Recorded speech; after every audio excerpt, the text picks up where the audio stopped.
AITA for pretending I didn't know my ex? I'm 29F, and if I had to describe myself, I'd probably say I'm the invisible woman. Not in a tragic way, but I'm the kind of person who tends to fade into the background. I'm a bit on the bigger side, which people politely call curvy or plus-sized, but I'm not exactly proud of it. I've always been the friend guys look through to see the girl behind me, the one who gives the good advice, but isn't the one anyone actually wants to date. That was until I met Shane. He was 27, tall, lean, and really handsome in that effortlessly cool kind of way. He's the kind of guy people just gravitate toward, a charmer with that perfect smile and this easygoing confidence that I could never seem to muster. When we met through mutual friends, he seemed like the kind of guy I'd never have a shot with. But he was surprisingly attentive, always finding reasons to talk to me. I fell fast and hard, and before I knew it, we were something, or at least I thought we were. But from the start, there was this catch. Our relationship had to be a secret. I remember our first real conversation about it. We were lying in my bed, just talking about our lives, dreams, and random nonsense. And I asked if he'd ever want to go public. He looked at me, then away, then back, and said, "I'm not ready. It's just a personal thing." And because I was scared of losing him, I didn't press. I didn't even tell my best friend, Sarah, because deep down, I feared what people would say. I feared they'd look at us and wonder why he was with me. So I kept quiet, convincing myself it was temporary, that things would change.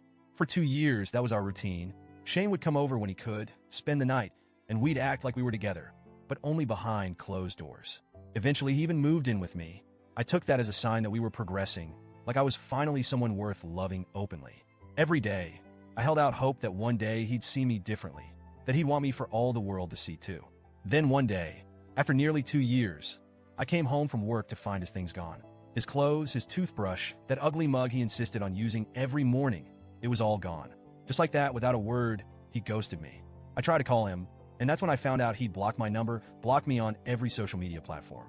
I remember sitting on my bed that night, staring at the empty closet, feeling hollow and wondering what I'd done wrong. It wasn't until a week later that a mutual friend casually mentioned, "Did you know Shane and Jess are a thing?" Jess, a gorgeous, slim, successful woman who was the polar opposite of me. They were posting pictures together, vacationing, doing all the things he'd refused to do with me. I was a secret as stand-in. I was his backup until he found someone he deemed worth it. That realization wrecked me in ways I can't fully explain. But what could I do? I tried to swallow the shame, the betrayal, and I buried it so deeply that no one would ever know. I went radio silent. I didn't tell my friends the truth, didn't even tell my family. To them, Shane and I simply drifted apart. The shame of it all was too much. How could I explain that I'd let myself be used and discarded like I was nothing? And worst of all, how could I tell anyone I'd willingly let myself be treated like this? I didn't speak to Shane for a year. I avoided places I thought he might be, put up every wall I could, and focused on rebuilding myself. It wasn't easy, and I'd be lying if I said I didn't still have days where I questioned my worth. I tried to tell myself I'd moved on. But then, a few weeks ago, I heard that Shane was supposed to marry Jess, but that the wedding was off because Jess had cheated on him. And if that wasn't enough, I found out his grandfather, who he was extremely close to, had passed away just last month. The news left me feeling so conflicted, hurt, satisfaction, anger, and maybe deep down even a bit of empathy. But I shoved it aside. I wanted to be done with him, with anything that reminded me of the past. And yet, life had other plans. Last night, I ran into him at the grocery store. It was surreal. I was in the cereal aisle, trying to choose between 2 brands, when someone walked up beside me. I looked up, and there he was just a few feet away, giving me that smile that used to make my heart flutter. "Hey, how have you been?" he said, like we were old friends catching up. I can't explain the mix of emotions that hit me all at once. I wanted to scream, to cry, to laugh in his face, and let him know exactly what he'd done to me. But somehow I kept it together. I forced a blank expression, took a deep breath, and said, "I'm sorry. Do I know you?" The look on his face was priceless. He looked confused, almost hurt, like he genuinely couldn't believe I wouldn't remember him. I didn't give him a chance to say anything else. I just turned and walked away, my heart pounding in my chest. For the first time since he'd left, I felt like I had control over my life. I felt like I was finally letting go.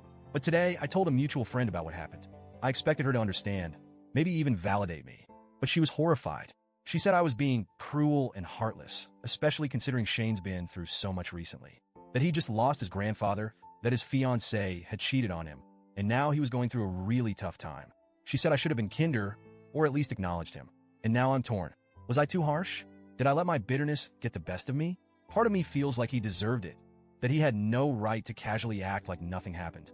But another part of me wonders if I was the villain in that moment, If I was petty for ignoring his pain just because he hurt me, I keep replaying it over and over, wondering if I should have been better, if maybe it was time to forgive and move on.